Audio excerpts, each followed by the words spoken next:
Morning बेटा हम haloalkane and haloarene chapter पढ़ रहे थे। Today we will discuss about chemical properties of haloarene. Okay, आज का हमारा टॉपिक है बेटा chemical properties of haloarene. Chemical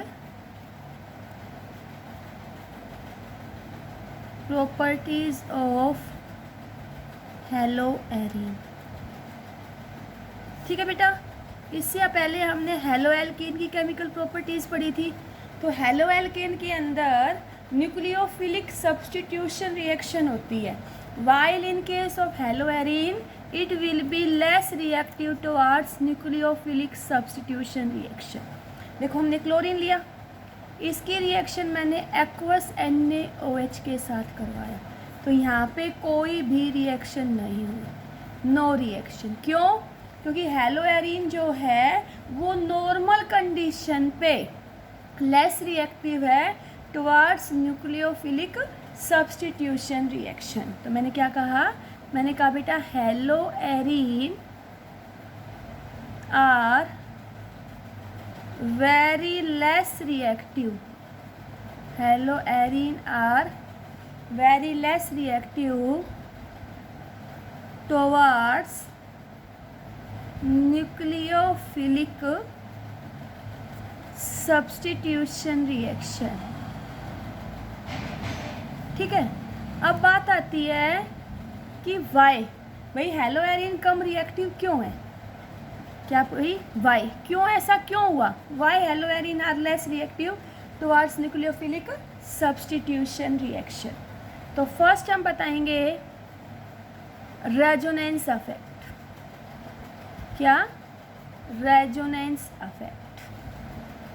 अगर हम कहें तो बेटा हेलो एरीन के अंदर रेजोनेंस होता है, तो हेलो एरीन के अंदर रेजोनेंस होगा तो बेटा इसकी वजह से ये बॉन्ड क्या कर लेता है? Partial double bond character acquire कर लेगा। देखो कैसे, यहाँ क्या प्रेजेंट है बेटा?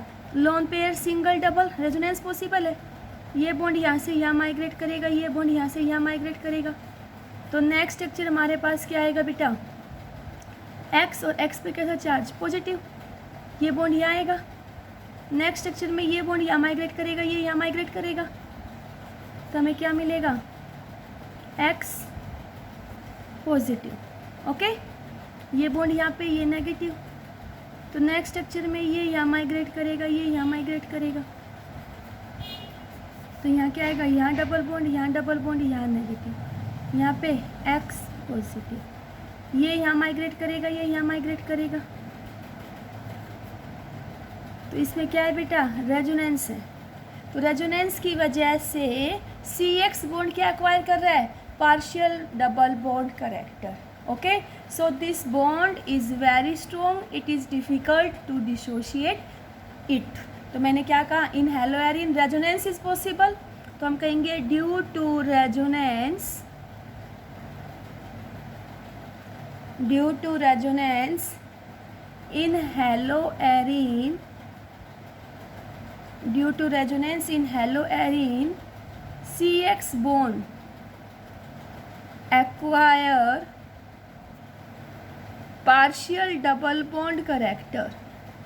क्या एक्वायर कर रहे हैं बेटा? Partial double bond character,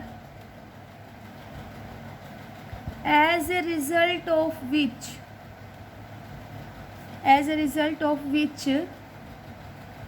dissociation of CX bond is difficult, जिसकी वजह से CX बॉन्ड का टूटना क्या हो जाएगा? डिफ़िकल्ट। ओके, तो एक तो रीज़न ये हो गया। दूसरा रीज़न क्या होगा कि भाई हेलो एरीन लेस रिएक्टिव क्यों है? तो दूसरा रीज़न हम कहेंगे difference in hybridization, difference in hybridization of carbon, difference in hybridization of carbon to which halogen is attached। ठीक है बेटा, कि जिस कार्बन पे हेलोजन अटैच्ड है उसकी हाइब्रिडाइजेशन में डिफरेंस होगा। देखो कैसे, एक तो हम कहें हेलो एल्केन एल्काइल हैलाइड, एक हम कहें अराइल हैलाइड हेलो एरीन। यहाँ जिस कार्बन पे हेलोजन है उसकी हाइब्रिडाइजेशन क्या है बेटा, sp3। यहाँ जिस कार्बन पे हेलोजन है उसकी हाइब्रिडाइजेशन क्या है, sp2। तो sp2 हाइब्रिडाइजेशन क्या होगा, this bond is short, bond length क्या होगी इसकी, bond length is short and it is a strong bond. कैसा होगा ये, it is a strong bond.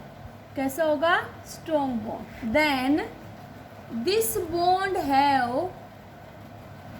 Bond have less tendency, this bond have less tendency to displace electron pair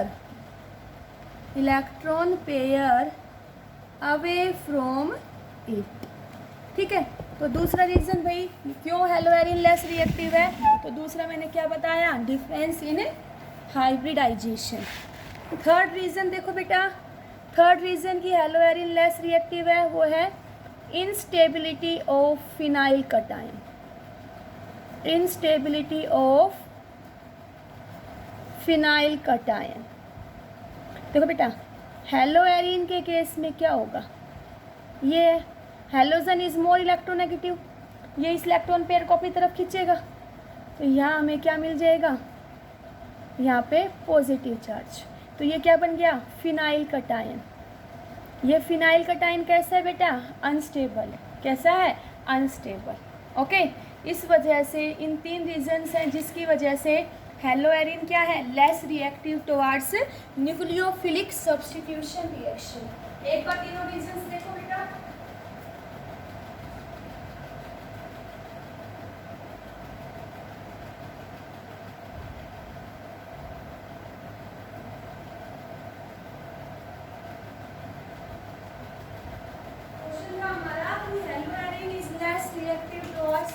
nucleophilic substitution reaction.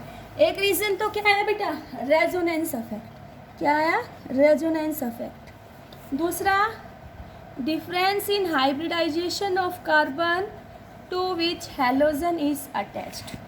और तीसरा आया instability of phenyl cation. ये तीन regions हैं जो प्रूव करते हैं कि जो हेलो एरीन है उनके अंदर न्यूक्लियोफिलिक सब्स्टिट्यूशन रिएक्शन कम होती है। ओके, जैसे मैं तुमसे ये कहूँ, एक तो तुम्हारे पास है एल्काइल हैलाइड। क्या है बेटा, एल्काइल हैलाइड। जैसे हमने लिया CH3 CH2 CH2 Cl। ठीक है, एक मैंने कहा तुम्हारे पास है अलाइल हैलाइड।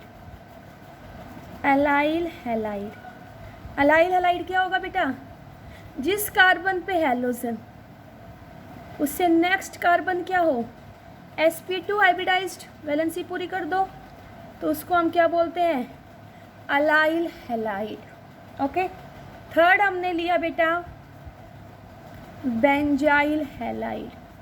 पीछे सब कुछ बता चुकी मैं। बेंजाइल क्या होता है, जिस कार्बन पे हैलोजन वो किससे जुड़ा हो, बेंजीन रिंग से। जिस कार्बन पे हैलोजन वो किससे जुड़ा हो, बेंजीन रिंग से, तो उसको हम क्या बोलते हैं, बेंजाइल हैलाइड। नेक्स्ट हमने लिया बेटा अराइल हैलाइड। अराइल हैलाइड क्या होगा, जिस कार्बन पे हैलोजन वो किसका पार्ट हो, बेंजीन रिंग का, तो उसको हम क्या बोलते हैं बेटा, अराइल हैलाइड। नेक्स्ट मैंने दिया विनाइल हैलाइड। विनाइल हैलाइड क्या होता है, जिस कार्बन पे हैलोजन अगर वही sp2 हाइब्रिडाइज तो विनाइल, वैलेंसी पूरी करो, CH2CHX।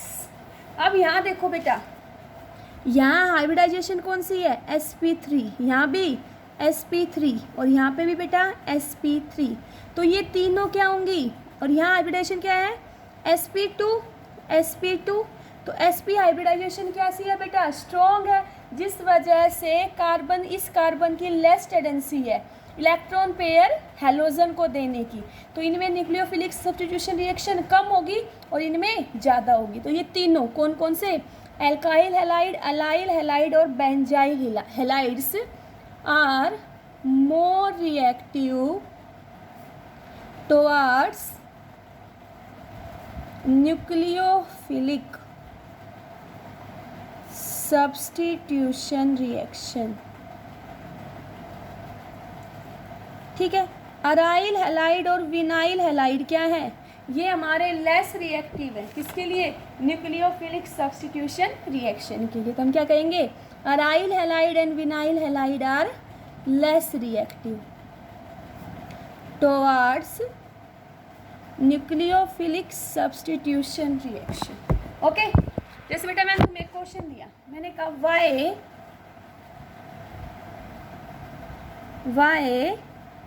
Vinyl halide are less reactive towards nucleophilic substitution reaction, कि विनाइल हैलाइड हमारे लेस रिएक्टिव क्यों है। तो हम स्ट्रक्चर ड्रा करेंगे बेटा, जिस कार्बन पे हेलोजन, उससे नेक्स्ट कार्बन, वही कार्बन क्या हो, sp2 हाइब्रिडाइज्ड, ये हमारे पास क्या होगा, विनाइल। ओके, तो यहाँ इसके पास क्या होगा, लोन पेयर ऑफ इलेक्ट्रॉन। तो यहाँ देखो बेटा, लोन पेयर सिंगल डबल क्या पॉसिबल है, रेजोनेंस। तो रेजोनेंस स्ट्रक्चर क्या आएगा, CH2 negative, CH double bond X, और यहाँ पॉजिटिव चार्ज। तो किसकी वजह से, रेजोनेंस की वजह से। तो हम क्या कहेंगे, due to resonance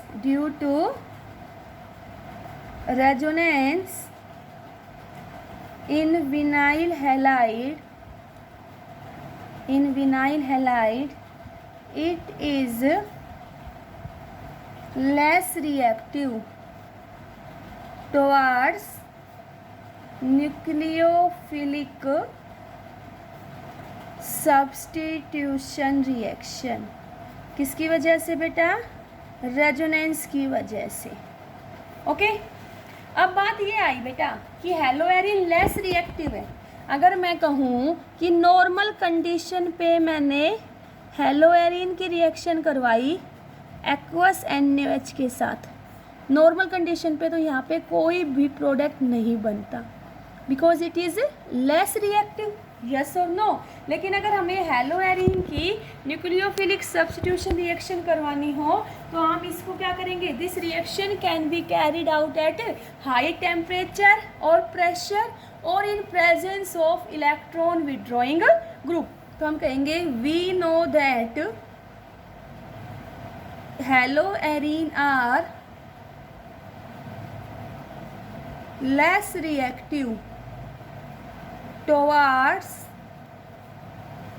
nucleophilic substitution reaction, less reactive towards nucleophilic substitution reaction. So this reaction can be carried out,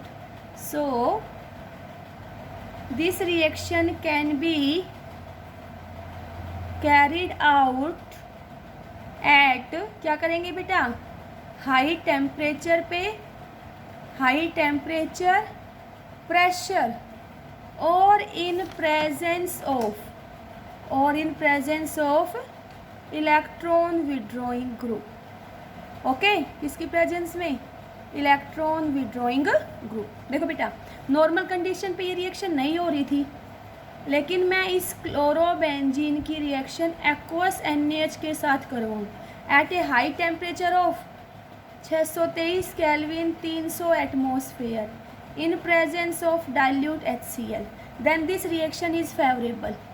ये क्लोरीन इलेक्ट्रॉन पेयर को अपनी तरफ खींचेगा, कैसा चार्ज, नेगेटिव, यहाँ कार्बन पे पॉजिटिव, तो Na पे पॉजिटिव, OH पे नेगेटिव, ये नेगेटिव का अटैक करेगा पॉजिटिव पे, तो यहाँ से हमें क्या मिल गया बेटा, OH प्लस NaCl। तो ये क्लोरोबेंजीन था, यहाँ से हमने क्या बना लिया, फिनोल। ओके, नॉर्मल कंडीशन पे रिएक्शन नहीं होती, but when we heat it at 623 kelvin 300 atmosphere in presence of dilute HCl, then it gives us nucleophilic substitution reaction, and this reaction is your name reaction. क्या नाम है इस reaction का बेटा, तो इस रिएक्शन का नाम है डाउज प्रोसेस। क्या है बेटा, डाउज प्रोसेस। ओके, देखो आगे दोबारा से बता देती हूँ मैं तुम्हें डाउज प्रोसेस। देखो बेटा, नॉर्मल कंडीशन पे क्लोरोबेंजीन हमारा एक्वस NaOH के साथ रिएक्शन नहीं कर रहा था, लेकिन अगर हम क्लोरोबेंजीन को हीट करेंगे 623 kelvin 300 atmosphere in presence of dilute HCl, then this reaction is favorable and this process is known as Dawes process। इस रिएक्शन का नाम क्या होगा? Douse process. देखो बेटा, ये क्लोरीन यहाँ से इलेक्ट्रॉन पेयर को अपनी तरफ खींचेगा, पार्शियल नेगेटिव, यहाँ पार्शियल पॉजिटिव, Na पे पॉजिटिव, OH पे नेगेटिव, ये नेगेटिव कहाँ अटैक करेगा? पॉजिटिव पे। तो यहाँ से हमें क्या मिलेगा? Phenol plus NaCl। तो ये रिएक्शन क्या है? Douse process. दूसरा मैंने बताया, अगर इलेक्ट्रॉन विड्रॉइंग ग्रुप इस हेलोएरिन पे जुड़ जाएंगे तो इस रिएक्शन का जो टेम्परेचर है 623 केल्विन वो धीरे धीरे कम हो जाएगा। ठीक है, ऐसा क्यों होता है वो हम आगे देखेंगे। मैंने कहा some electron withdrawing group, some electron withdrawing group. Electron withdrawing group बेटा मीन्स जो इलेक्ट्रॉन पेयर को अपनी तरफ अट्रैक्ट करें, उनको हम बोलते हैं electron withdrawing group. Like NO2 CN C double bond O, ये इलेक्ट्रॉन विड्रॉइंग ग्रुप है। ये क्या करेंगे? They makes haloarene more reactive towards, they makes haloarine more reactive towards nucleophilic substitution reaction। ये हेलोएरिन को मोर रिएक्टिव बनाएंगे, किसके लिए? न्यूक्लियोफिलिक सब्स्टिट्यूशन रिएक्शन के। अभी हमने क्लोरोबेंजीन लिया, इसके रिस्पेक्ट में एक बार NO2 मैंने लगा दिया पैरा पे, फिर मैंने इसकी रिएक्शन करवाई एक्वस NaOH के साथ। बेटा जो रिएक्शन पहले 623 केल्विन पे हो रही थी वो अब 443 केल्विन पे ही प्रोसीड हो जाएगी। तो यहाँ हमें क्या हो जाएगा बेटा? देखो NO2 तो NO2 रहेगा, इलेक्ट्रॉन विड्रॉइंग ग्रुप, यहाँ पे Na positive OH negative, chlorine more electronegative, partial positive. यहाँ अटैक किसने किया? नेगेटिव ने। तो कौन सी रिएक्शन हुई? Nucleophilic substitution reaction. और यहाँ पे क्या आ जाएगा? यहाँ में मिलेगा पैरानाइट्रोफिनोल, पैरानाइट्रोफिनोल। ओके, फिर देखो बेटा, फिर हमने क्या किया? हमने क्लोरोबेंजीन लिया, एक NO2 लगा दिया ऑर्थो पे और एक लगा दिया पैरा पे, फिर हमने इसकी रिएक्शन करवाई एक्वस NaOH पे। तो बेटा स्टार्टिंग में रिएक्शन 623 केल्विन पे, अब ये हमारी 368 केल्विन पे ही फेवरेबल हो जाएगी। और यहाँ से हमें क्या मिल जाएगा बेटा? Cl की जगह OH और NO2। तो ऑर्थो पैरा डाइनाइट्रोफिनोल। ओके, अब देखो बेटा, अगर मैंने क्लोरोबेंजीन लिया और मैंने इसके सभी ऑर्थो पैरा पोजीशन पे NO2 डाल दिया, अब इसकी रिएक्शन एक्वस NaOH के साथ किया।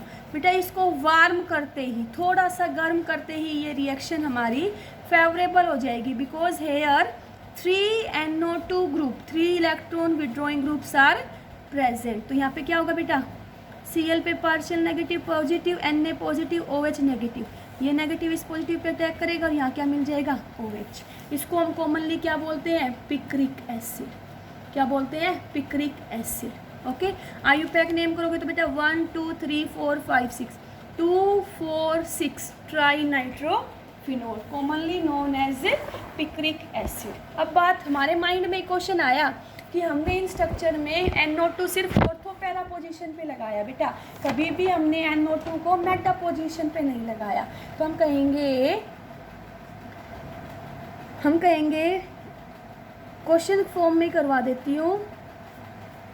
मैंने कहा why NO2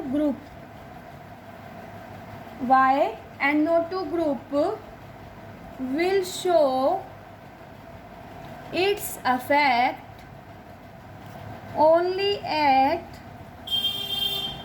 ortho para position। Why NO2 group will show its effect only at ortho para position, not at meta.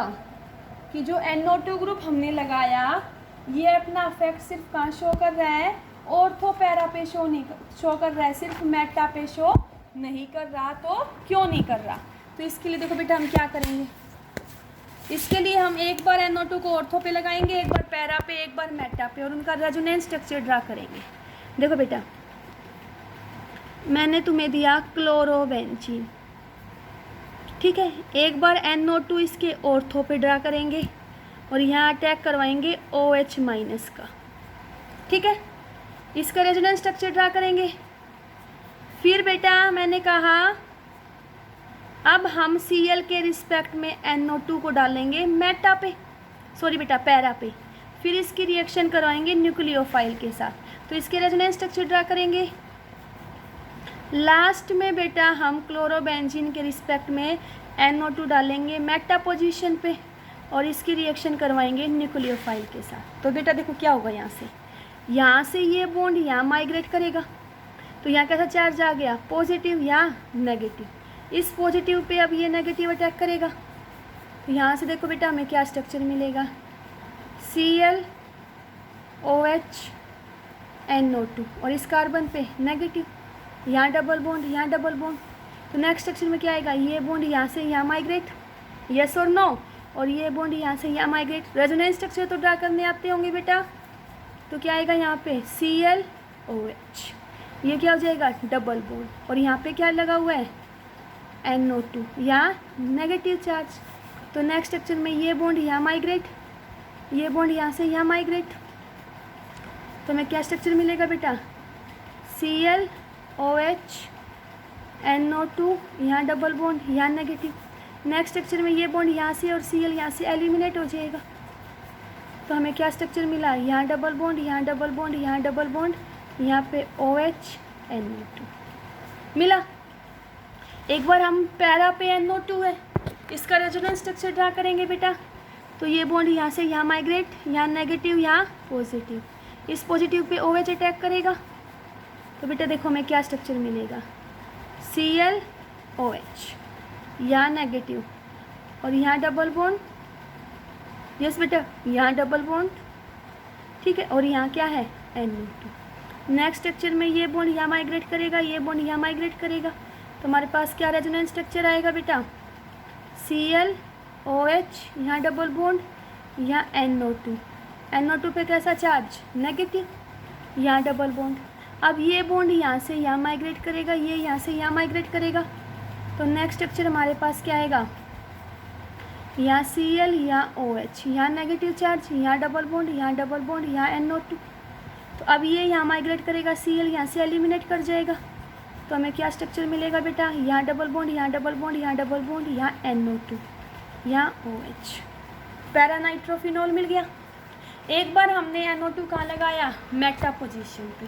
अब देखो ये बॉन्ड यहाँ माइग्रेट, यहाँ पार्शियल नेगेटिव, यहाँ पार्शियल पॉजिटिव, तो पॉजिटिव पे कौन अटैक करेगा, नेगेटिव, तो हम यहाँ इसका रेजोनेंस ड्रा करेंगे, तो Cl OH यहाँ कैसा चार्ज नेगेटिव, यहाँ क्या लगा हुआ है बेटा NO2 यहाँ डबल बॉन्ड, यहाँ डबल बॉन्ड, फिर ये यहाँ माइग्रेट करेगा, ये बॉन्ड यहाँ से यहाँ माइग्रेट करेगा, तो हमारे पास क्या रेजोनेंस स्ट्रक्चर आएगा, Cl OH डबल बॉन्ड, यहाँ NO2 यहाँ नेगेटिव, यहाँ डबल बॉन्ड। नेक्स्ट स्ट्रक्चर में ये बॉन्ड यहाँ एलिमिनेट करेगा, ये बॉन्ड यहाँ से यहाँ माइग्रेट करेगा, तो हमें क्या मिलेगा बेटा, यहाँ Cl OH डबल बॉन्ड, यहाँ NO2, तो यहाँ क्या आ जाएगा डबल बॉन्ड, यहाँ पे नेगेटिव, तो नेक्स्ट स्ट्रक्चर में ये यहाँ माइग्रेट करेगा, ये बॉन्ड यहाँ से एलिमिनेट कर जाएगा, तो क्या स्ट्रक्चर मिल जाएगा बेटा, यहाँ डबल बॉन्ड, यहाँ डबल बॉन्ड, यहाँ डबल बॉन्ड, यहाँ OH यहाँ NO2।